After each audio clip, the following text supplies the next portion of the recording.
Ito yung ube champurado nila, sobrang lapot ng consistency. Tingnan natin. Sa mga mahilig sa champurado at kung hindi ka pa nakakatikim ng ube flavored champurado, meron akong tuturo sa inyo. Pinuntahan nga natin ang Mom's Ube Choco Champurado sa Paumbong, Bulacan para matikman ang mga bestseller nila. May dalawang klase silang champurado, ang ube at tsokolate na nagre-range lang from 35 pesos to 72 pesos depende sa size. At kung gusto mo namang mag-takeout at naghahanap ka ng mas malaking size, meron silang available na bucket size na nagre-range naman from 220 to 240 pesos. Ay mga atit kuya, ito na in-order natin champurado. Yung grande size ang in-order natin.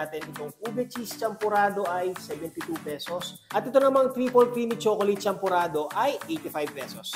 Tikman natin. Malapot ang consistency ng parehong champurado nila. Ang bango ng flavor ng ube, tama lang ang tamis niya. Ganon din yung sa triple choco creamy champurado. Pero mas nag-stand out to sa akin dahil creamy siya, may nakalagay siyang evaporated milk, milk powder at chocolate syrup. Kapag gusto nyo i-try dito, open sila ng 7 AM to 8 PM araw-araw. Located sila sa bagong tayong building sa Petron Gasoline Station, San Isidro 1, Paumbong, Bulacan. Paano mga tet kuya?